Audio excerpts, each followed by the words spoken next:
You're listening to the Cars of Carlisle podcast, episode 45. John Diekewicz and Forward Look Mopars. Cars of Carlisle is your favorite internationally downloaded podcast about all things automotive. Darren and his CFC team are ever searching for interesting automotive happenings, real stories about real car people, and fun features to inform and entertain you. Each week, the Cars of Carlisle crew brings you show topics ranging from car shows to team adventures to auto racing weekends to behind-the-scenes human interest stories from car nuts that live across town, across the country, or even across the globe. Come join the road trip. Today you will meet with a die-hard Mopar fan that has been smitten with the Chrysler brand since 1985. Darren welcomes John Diekewicz into Studio A of the Cars of Carlisle World Headquarters in Carlisle, Pennsylvania. Visiting from Manchester, John describes his years of attending Carlisle Events shows, working on his family's 58 Plymouths with his dad, and showcasing his incredible project work behind the one-of-a-kind Forward Look exhibit of Atomic Era Imperials, Plymouths, and Pontiacs. You're going to enjoy this interview. So close the hood and finish polishing the 50s chrome, and let's get revved up. Hello and welcome back, Cubers, to your favorite informative automotive podcast. I am your host, Darren, and before we get started tonight with the interview with John, I want to say a big thank you to you for joining us. Appreciate you being back again this week. And a big thank you to our corporate sponsor, man-engineering.com out of Santa Clara, California. All things Subaru performance parts. So, just like we've been doing now the past week or two, we're going to give you the trivia question, and before we wrap up this episode, you'll have the answer. So tonight's question is this. Who is, of these following names, was the car designer most linked to Mopar, Chrysler, Imperial, as well as Plymouths and the Pontiac brand? Was it A, Gordon Burig, B, Virgil X. Exner Sr., C, Eugene Bob Grigori, D, Richard Teague, or E, William Lyons? That answer at the end of this episode. Hello, Cars of Carlisle. Here in Studio A with me, who made the trip all the way to Carlisle, Pennsylvania. Thank you for the hour drive here, John Diekewicz. Hello. Thank you so much for being here at Cars of Carlisle, Studio A. And tonight, I'm going to let him do most of the talking. Oh, great. But let's definitely talk about the cars that are in your stable. And just to kind of do a quick introduction, you talked earlier about how you got into Mopar. You're, of course, part of the Mopar Rebellion car club. Yes. And you were showing me some photos, and I'm so impressed. In fact, we're going to try and get copies of those out on Instagram. But start with just how you got into it. And there's a particular movie that the Cubers will hear about that sort of launched it all for you. Yeah, my point of entry into all of this was Christine, which came out in 1983. My father and I at the time went and saw it around the Christmas holiday season. And you talk about a light going off, or headlights, I should say. It just, it was like a white hot needle in a good way that just pierced right through me. And I was 17 at the time. I just had my permit. I was granted use of my dad's 79 Grand Prix at the time to make short runs under very, very strict conditions that must be adhered to, and I did. But, did you have to file a flight plan and everything? Yes. I had to log in, log out. Right. Make sure all fluid levels. Check the mileage. Air pressure in the tires, the whole 9 yards. But it was good. It was a good foundation to build upon. But, I just saw that film, and it just exploded. It was just like sensory explosion. So I literally said to him on the way home, it'd be cool if we could find a car like that and put it together. And he said, yeah, it would be. So he proceeded to, ask around, and the plant manager, where he was the plant engineer, was a car guy and a Mopar guy specifically.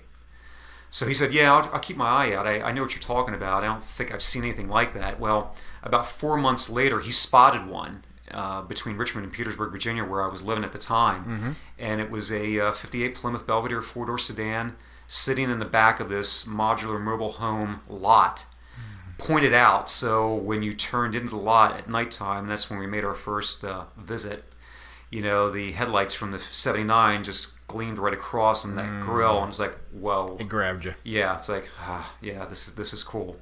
So it took a little bit of negotiating, but ended up getting the car. She was not running at the time, and was given basically a crash course of what an engine is, how it works, and what we need to do to at least try to get this thing roadworthy. And eventually, over 3 months or so, we did get her running, and that ultimately became my first car. My first car out of the starting gate was a 1958 Plymouth. How cool is that? And that was my daily driver for about 3.5 years, and I drove it back and forth to New Jersey, where I'm originally from. In snowstorms, the car had manual steering, manual brakes. It was a 318 poly 2-barrel. And that's why muscle cars have it's kind of a double entendre. You actually had to have muscles on your right leg and your arms to drive but it. I'll tell you what, driving that thing through, it was an ice snowstorm all the way up 301 into Delaware, into South Jersey. She always held true. Wow. I never felt like I was going to lose her. I think part of it was just being weight and just the weight distribution, the fact that with manual brakes you have better feel. There are obvious times with manual steering you have to be a little bit of a Schwarzenegger to get around, in certain situations. Is that a voice you do too? Yes, California. I'm the governor. I'll be back. Just to give you a little heads up, John was entertaining me earlier this evening. He is very good at some of his impressions. So. Yeah, I won't bore you too much, but maybe we'll pepper them in throughout. Yes. Okay. If the opportunity presents itself, definitely. A little bit of color commentary. Absolutely. So, but with that, we jump forward to about 1987, and I was still living in Virginia at the time, working for a company. My dad was up in New Jersey doing some contractual work, and he spotted this other 58 Plymouth 2-door hardtop and an auto locator. Now, in the interim, my father had acquired a 59 Chrysler 2-door hardtop at the very first Carlisle event we ever went to, which was spring 1985.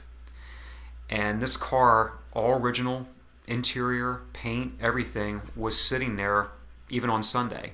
Wow. No one was really paying attention to it because this was the time when they hadn't really kicked in yet. Yeah. There was appreciation with people who grew up during that time and were maybe Mopar men all the way through. But as far as cultural impact, even though Christine had come out a few years earlier, it still didn't really hit and stick. It was Tri-5 Chevys, T-Birds, Mustangs, Corvettes, which are still and always will be immensely popular. So my dad, scored a deal, and we ended up taking that home. And then he acquired a 1958 Plymouth Fury. Yeah, we were sort of like a one-track mind, It had to be from the late 50s, it had to be Chrysler-related, and had to have fins. Right. It's just what we gravitated towards. So he spotted this car in an auto locator in South Jersey, and it was a Belvedere 2-door hardtop, and they were asking $3,000, and he called me about it and said, yeah, there's one for sale up here, do you want me to go check it out? And it's not like I was rolling in cash or anything, but I had a few dollars. And of course he helped me out. He actually bought my first car, but I paid him back. That's okay, yeah. So I was like, well, geez, I got mine, you got the Fury. I don't know. So I waited about a day, and then I was just thinking, it's like, you know what? It couldn't hurt if he just went and took a look at it. Right. So we've all been there. Yeah. So I called him, and he called the owner, whose name and number was part of the ad, and it was still there. And he went over and looked at it, and it looked like a fairly solid car. It was running. The owner, she was the sister of the original owner, and it was given to her, signed over to her in the mid-'70s. She said that one other person had looked at it, expressed interest, but never followed up on it. And she said to my father, if you're interested, $150 down payment, we'll secure it for you. So he relayed this back to me, and I still kind of drag my feet. It's like, do I really want to get involved with another one? Mm-hmm. So then I came to the conclusion, yes, I do. Mm-hmm. Called him, he called her. Yes, it's still available. And I was getting ready to send a payment through the mail. And this is the first and only time I've done this, and I don't know, I'm not going to say it was a voice in my head. I like this story, yeah. I went to Western Union and actually sent the payment via Western Union. Talk about irony and just, this weird Twilight Zone episode. Serendipitous how they told me this story. It's pretty cool. My payment for the car arrived at 12:30 on, I think, a Wednesday afternoon. This other person who expressed interest sent his payment mail. It arrived the same day at 3:30. So she was like, she shared this later, well, I don't know what to do. Mm-hmm. I got 2 payments here for this car. Mm-hmm. And her son asked, well, who's arrived first? And she said, well, Western Union was here around 12:30. It's his car as long as he pays for it. Nice. And that was the right decision, not just because I ended up with it, but mine did arrive first. But yeah, I literally, got my 58 within the space of 3 hours. You could have been that second place. Yeah, and for all I know, I probably was, how things work. Right. But this one worked in my favor, and I still have the car to this day. And we're going to have photos out on Cars of Carlisle Instagram. John brought his book. We were pouring through it. It's just spectacular. Thank you. I really appreciate that. It's a beautiful car. I've had her out at Carlisle at the Chrysler show, obviously, several times. And, these cars, they're vehicles, literally, but they also are metaphorically because, they connect you with other people. Mm-hmm. And eras. Yes. I mean, when you showed me the photos of you some years back standing in khakis, a white T-shirt, that photo looked like it could have been colorized from the late 58, 59. It's amazing. Well, that was the thing about that era, and I found this out later. Now, obviously, I saw the film, fell in love with the car, and it's always about the car, first and foremost, but it's everything around it. Mm-hmm. I learned I learned by studying that was really a golden age for marketing and promotion, and elaborate on that. That's just before cars were introduced, in usually September of a given year, for weeks in advance, the companies would take ads out in magazines showing the car undercover, but maybe strategically pulling back, a little bit of it to reveal the fender, kind of like a slow motorized striptease. Yeah. And it just build up, the anticipation, the hype. Yeah, and the cars, they came into the dealerships, they were covered over on the carriers. The windows of the showrooms were all soaped up, maybe again strategically with a little area that was clear so you could maybe just possibly peer in and just get a view of, again, maybe the bumper or a little portion of the grill. And it was just building that up. And announcement day, I never got a chance to experience it this way, but my father said it was really something. I mean, people came all out, they had coffee and donuts and orange juice for all the families and little promo cars for the kids and, just little trinkets and all that. I mean, there was a lot of like P.T. Barnum ballyhoo, which is great. Yeah. It frames it all out. Yeah. Once again, it's always about the car, but it was everything around it. Right. And as I learned this, I just became more and more immersed in that scene, and it was a cool scene, and it lasted through the 60s into the 70s. We discussed this earlier. In the 80s, things kind of just tapered off for, I think, a myriad of reasons, and I think in certain sectors they're trying to instill that again. As they look back, on a lot of footage, a lot of ads that are out there online in these databases, on Google or Bing or whatever, and they see, wow, this was really imaginative. Yes. Distinction in character. Yes. Not only the vehicle, but just everything around it. The product, the placement, the promotion. Boom. It's the full package. Exactly. That's what really pulls it all together. And coming up to Carlisle, well, we made our first pilgrimage. I said in spring of '85, my dad ended up with that Chrysler, which we still have as well. And she made her return visit to the Chrysler show last year. So it was pretty cool. I had both of them there. Right. Different parts of the field, but they were there. And you meet people that you met years ago that came up, hey, you got her back, cool. And other people Nice. like, geez, my father or my grandfather had one of these, or my grandmom, I remember her picking me up from school in one of these. Yeah. And Yeah. you literally meet people from all over the world. It is a real focal point for this hobby. Well, this might be an ideal segue. When you came to the studio tonight, you were telling me a little bit about your upcoming trip coming in April, which is really a culmination of people that have come into your life by way of Carlisle. You want to talk a little bit about that, John? Absolutely. This coming April, I'm taking a trip out to California with 4 friends, meeting up with a 5th friend who lives out in California. Met up with all these people originally at Carlisle, at the Chrysler show. And our motivation here is to pick up 2 cars, another 58 Plymouth and a 1960 Dodge, that will be roadworthy, although we're going to be doing a little bit of work to just make sure, and we have extra parts. But from Northern California, we're trekking down to Las Vegas for a car show 50s event, Viva Las Vegas, and then motoring all the way back east, hitting as much of Route 66 as possible. That's so and, cool. Once again, this... What a pilgrimage. Yeah. This was all brought together, through the friendly confines of Carlisle. Mm-hmm. Just, once again, it's a gathering point, and you show your face there. You're going to hit it off with people, and usually you're going to become friends, and, some really cool things happen as a result. Well, since '85, what are some of your best memories of just the Carlisle event shows and maybe even just the Chrysler Nationals? There are so many. Again, I've met so many people over the years, vendors, fellow car owners that have displayed their vehicles, people that work there. Yes. I don't know if I should drop names, but Ed Biseski, super nice guy. Yeah, he's incredible.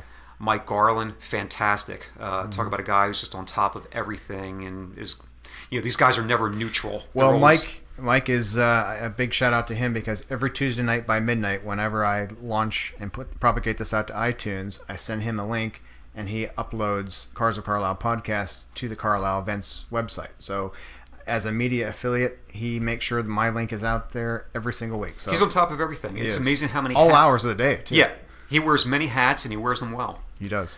And I've become friends with some of these people that work there. Mm-hmm. And it's just great. Probably, though, as far as the Chrysler event, which really is, it is an annual picnic for us, really. Just getting together. It's homecoming in a way. Yeah, it is. We're camped out on the ground. We have our cars. Some people actually are vending there, and they come in with their vintage Shastas or Scotty trailers. Yeah, you were telling me that. That's fun. We'll have little cookouts and all that. But, one that really sticks out and always will is 2015, when Ed granted us the use of the old Gutschall's Building G, outside of Gate 1. Yeah, tell me about that. This is a great story. Well, as you know, that building was used for years as a showcase for certain exhibits. And it didn't matter if it was GM, Chrysler, Ford. It's like, okay, we're going to try, and they always did, succeed in creating the atmosphere with the cars as the focal point, a vintage dealership setting. Yep. So he came to me in, I guess it was late 2014, and said, hey, I'm thinking about letting you Ford Look guys, do something out there. And I was like, oh, that's great. And he goes, do you want to pull it together? I was like, really, me? It's like, yeah, you're in the middle of it, and you know these people, and you know what's out there better than I do, and cripe, you live it. I was like, well, there's no denying that. So over the coming months, using lists that he provided me of invitational cars, and then just people that I know who have really cool, Chrysler products between 1955 and 61, which is the forward look era.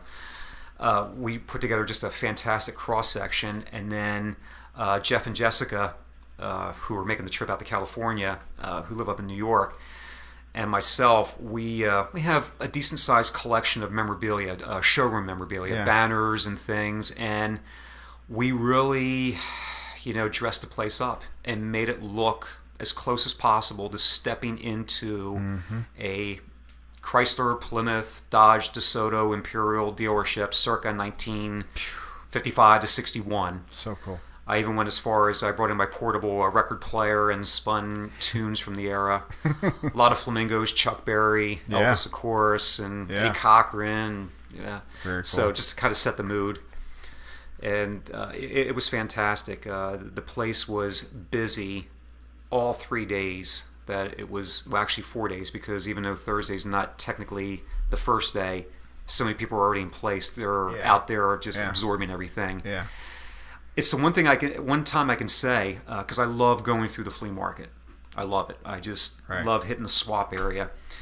I was no more than maybe 50 yards away. I never made it over. It was that busy constantly. That many people, coming up asking questions and wanting to see this, see that. But it was great. It just, the only thing, it didn't last long enough. Right. It just flew by so quickly. It's like, God, it's time to pack up. Well, when you tell me that story when we first talked by phone some time back, some weeks ago, truly what a swan song. What a pivotal moment as far as you were in your element. The project came together seamlessly through arduous work and a lot of planning and a lot of creativity on your part and everything. You showed me the T-shirt that you designed and the in focus, and we even could put photos of that out. But what an amazing you can hang your hat on that. It's the one I'll take with me. Mm-hmm. There were others, but as far as cars are concerned, Carlisle and being honored, and it really was an honor that Ed came to me and said, "You pull it together. You need certain things. You let me know if you have any questions, but I trust you to do this." Yeah. I mean, that... You showed me the byline and the article that you wrote, and I mean, just everything. You pulled it all. You were empowered. You did it, and anyone that was there remembers it. Yeah, and I was really nervous because I wanted this to really make an impact with people, and it did. Not only the people who came out and visited, but I heard afterwards from Ed and everyone that it was, quote unquote, a hit. Nice. And I was like, cool, great. That's what we wanted. It left a lasting impression, and it really is one of my proudest moments. It should be. Now, I know, and again, so sorry, I know you lost your father around that same time. Are there elements of you growing up, and I know you guys, of course, you told a story about finding your first together, the Mopar and everything. Are there points later in, since that time, that you have a really fond memory, just that father-son car moments? Those moments? Definitely. My dad's 59 Chrysler, he had it back at... the Chrysler event in the Mopar Survivors tent or building. Sometimes it was a tent, sometimes it was a building, usually a tent, several times. So at least 7 or 8 times I'm over in the show field with my 58 Plymouth. He's over in the Survivors tent with his Chrysler. And just being able to experience that event in that way with my dad, it's just fantastic. And over the years, we made so many treks into salvage yards here in Pennsylvania, down in Virginia, hunting parts. I remember vividly, in fact, the 4-barrel intake and the carb and the air cleaner that are on my car now and have been on there since 2003 came out of a salvage yard not too far from here, and we actually removed the intake in a rainstorm. It was a weird situation. The original owner had passed away, and it was left to the son, and he was really hard to nail down and made things kind of difficult when you could get in there and how much time you had. So, it was almost like, not exactly, but like the confidence course at Paris Island or something like that, having to high hurdle things, get over there and execute quickly. Right. And, I have so many memories like that, and a lot of pictures too, because I consider myself an amateur shutterbug, and I always wanted to showcase as much as possible when I could go into these places because it was always in the back of my mind, eventually they're not going to be there. No. And unfortunately, most of them aren't. Right. But I do have a lot of photographs, and there's a lot of photographs of me and Dad next to a 58 or a 59 or whatever, Well, so. I was impressed with what you brought along tonight, too, that a bit of like an archivist where you'll find postcards and original photos, and people will share things with you around 58 Plymouths and what have you. But it's almost a bit of what I was impressed as I flipped through these books was it's capturing almost Americana from the mid-century. Yeah. Once again, it just It was the whole approach. It was the creative approach to everything. It's, obviously you have the fundamental focus of practicality. Sure. A car, a truck, a bike, it's transportation. Right. Point A to point B and back. Yeah, beyond the pragmatic. Right. So you always take care of that, and they did. But they put everything else around it. Again, the packaging and, the promotion in print, on television, at car shows, the events, I grew up in South Jersey, not all that far away from Atlantic City, and I know General Motors, for instance, they always had an exhibit there at the Steel Pier. They always had concept cars. So, hey, you're at the beach in the middle of July. You can, it was like a modest fee, go in there and look at the cars. That's cool. And just the way they had them, how they presented them. Yeah. And it was not just, cars, but it was just that whole era. Just, the how... pomp, the circumstance, just the... Exactly. The fanfare. The hype. Yeah. They really got people into the mood. It made it special, too. Yeah, it made it special. Yeah, you're going to buy a car, which, that's a momentous occasion for, a working family. Sure. It's a big investment. And they just made it kind of almost exotic in the sense that, you're walking into these dealerships and the way they were, literally displayed, with, again, the vehicles, but then everything around it, and all the brochures and all the the decorative accents and everything. It was just a special time. And over the years, again, everything kind of runs in parallel paths with me.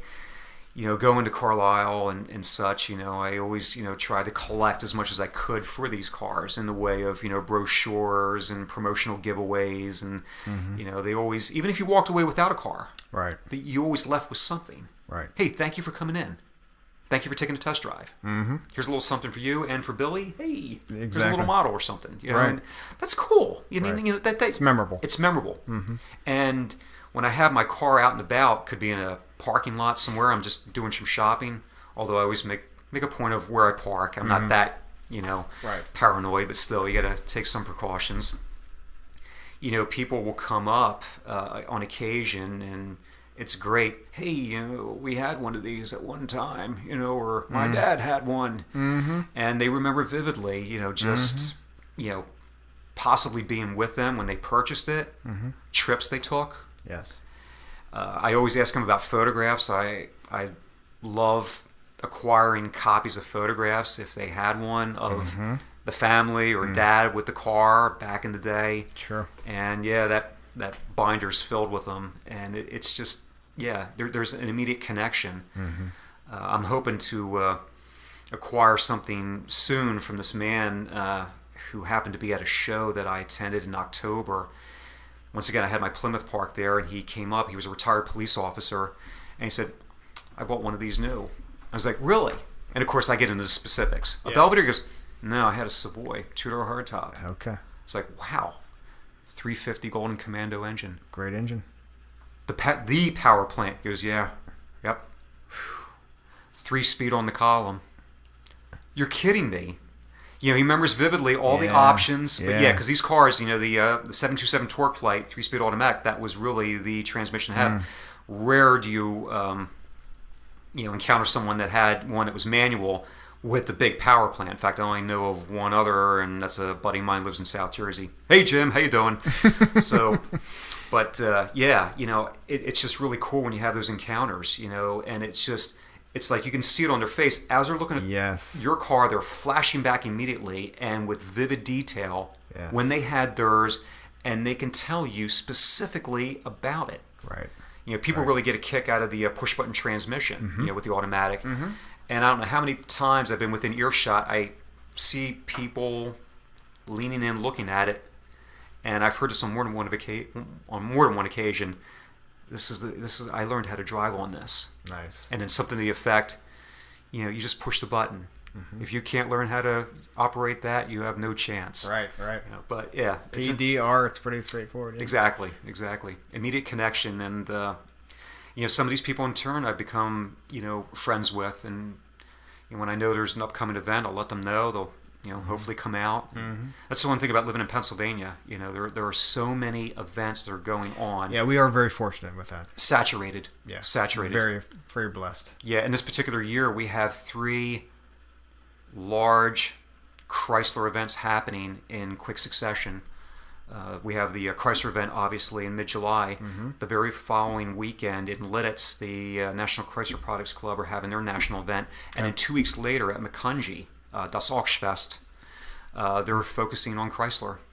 So I've been putting the word out there, hey, you're thinking about coming in? Right. Maybe you can block out a few weeks because it's going to be pretty awesome. Make an extended stay. Yeah. That's excellent. What about for you? One thing I wanted to share too, that's a good point about Pennsylvania and all that we're able to see and enjoy, because this particular podcast has really started to grow. We have fans all across the U.S. We have Canada, South America, Europe. For us, we of course have been immersed in this obsession. We'll call it an American obsession with all things automotive. But is there anything particularly about your era of car, late 50s, the mid-century, that Ford look, that maybe someone that is didn't really wasn't exposed to American culture may not know anything about? Anything unique for them? Well, that era, it just embodied all the... Like, I know we talked earlier about rock. Everything was very much rocket and space. Yeah, it was the atomic age. It really was. Uh-huh. The Mercury program, I think, kicked off in like 58, 59, and... about 10 years later, culminated with Neil's, one small step on the lunar surface. But that era just encapsulated just all the optimism and all the advances in engineering, and it just combined them all together just to present the most dynamic automobiles. And it's funny because people that are into cars from other eras, they do make a point of walking over and really studying the designs and the engineering features of these cars. There's a timelessness to it. Yeah.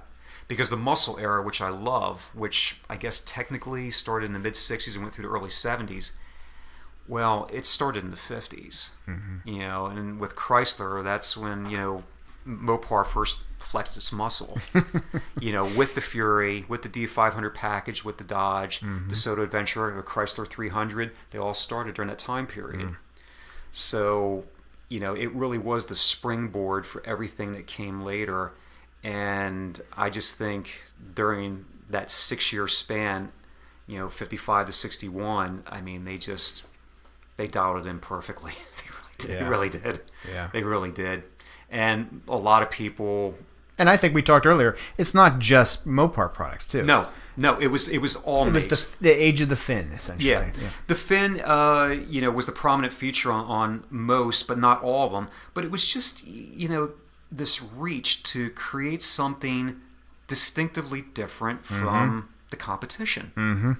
To make it unique to the point where a mile down the road or a half mile coming from the opposite direction, Exactly.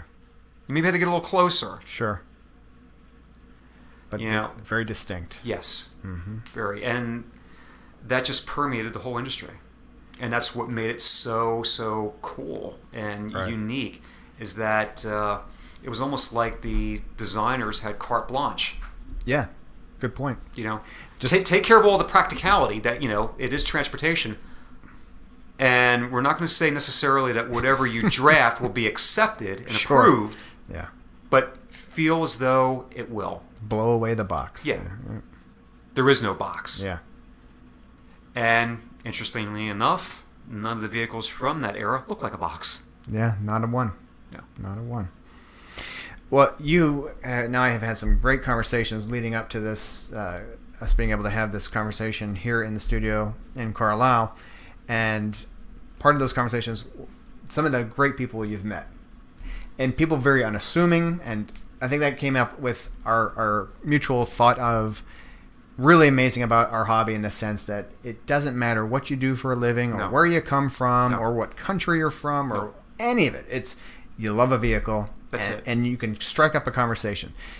there have been some pretty interesting characters and great people you've met. Maybe you want to share one or two stories. Yeah, well, I this one, and forgive me, I just don't remember the gentleman's name. This was several years ago, but he walked up to me when I was near my 58 Plymouth, and my dad was there, and he was really studying it, and he said, "Oh, you the owner?" I was like, "Yes." He goes, beautiful car, beautiful car." He was from, I found out later. Is it Estonia or something? It was either Estonia or Latvia. Okay. This is a beautiful car, beautiful. I've always loved these. And, is this your father? And I was like, yeah. And he turned to my father and goes, "It's nice to see class, nice to see, father and son and all this." Well, I found this out later because I met him later at an event in Tulsa a couple years after that initial meeting, that he immigrated to this country with basically nothing. But he was educated over there and was able to continue his education here. And he ended up designing a key component of the artificial heart. And he always had a passion for American cars. And he shared with me that he had a 58 Dodge, and he started just running down the list. And he lived, and there again, there was no braggadocious or anything like that. He lived in the Hollywood Hills, and he showed me photographs, very lavish home. But I've found this routinely. When you're there at a gathering like this, it doesn't matter what your socioeconomic level is, doesn't matter what your educational level is, you're just there for the cars. Yeah. And then you connect. It's common ground. Right. And well said. It's just a great setting to really connect with people. And some people you meet them once, you never see them again. That's life. Right. But it's just amazing the number of people that I've met that have become very good acquaintances that I see at least once or twice a year, and several of them become very good friends, and we talk regularly. Well, sure. You have Case in point. Road trip coming up in April. Yeah, road trip, across the country, and 2 forward-look Mopars. Well, you and I have talked about this before. We're definitely going to do a part 2 to this. Yes. Where I'm going to come to you. We're going to take pictures, and I want to see your beauties up close and personal. But that might be good too.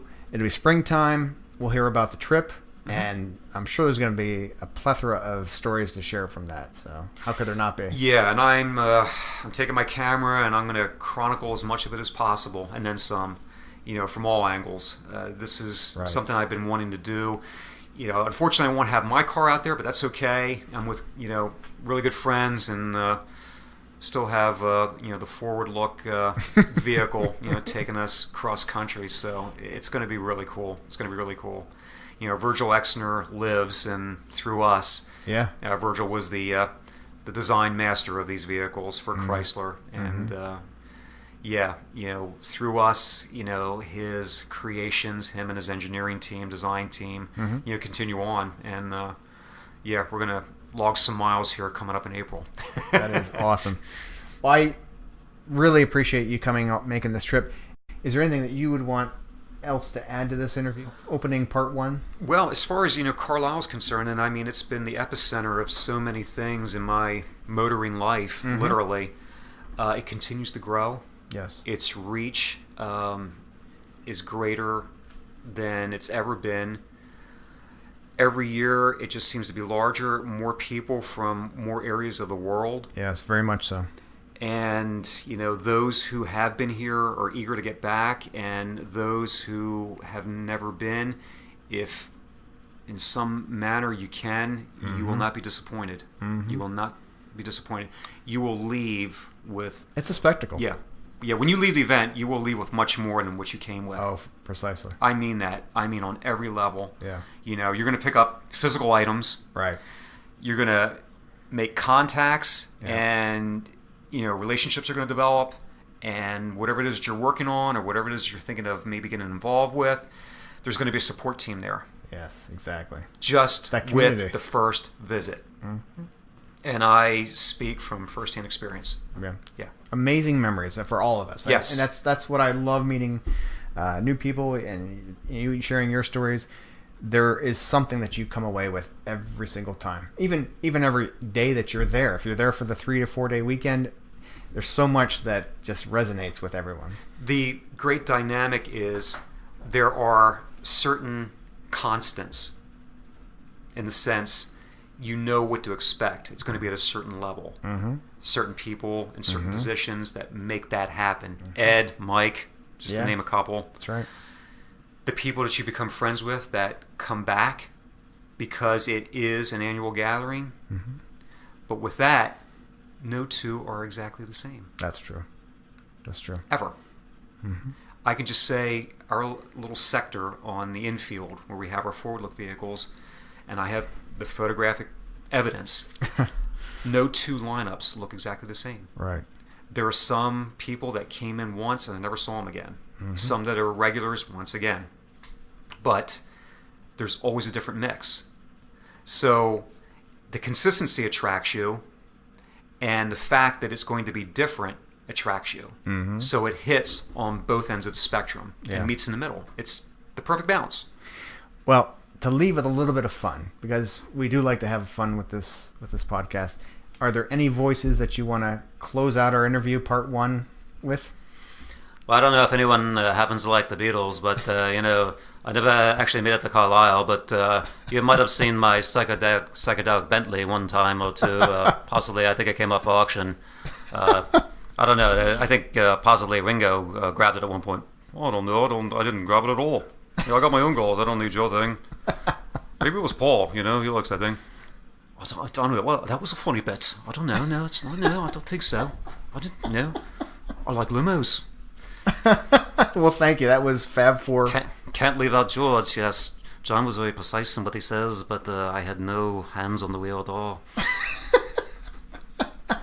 Nice job with the Fab 4. I appreciate that. Well, John, gratitude. Thank you so much for making the trip in tonight. And thank you. This was great. We will come to you next time. So thank you so sounds much. good. All right. Take care. All right. Well, I hope you enjoyed tonight's episode. We certainly love having you be part of this. You are the Cars of Carlisle community. You are the Cubers. If you haven't done so, please subscribe on iTunes, rate and review if you feel like we're worth it, which I think we are. 5 stars would be greatly appreciated. And put the word out there to any of your friends, family, and car club buddies that would enjoy this show as well. As we wrap up, I want to give you that trivia answer. The answer is actually B. Virgil X. Exner Sr. Mr. Exner was known for being an automotive designer for numerous American companies, but most notably the Studebaker and Chrysler companies. And Exner is widely known for the forward look that you heard during this episode with John talking a lot about his passion for that. And he created that during the 1955 to 1963 era. So, we will see you back next week. As always, continue to enjoy all things Cars of Carlisle. And I'll say drive well, be well, and take care.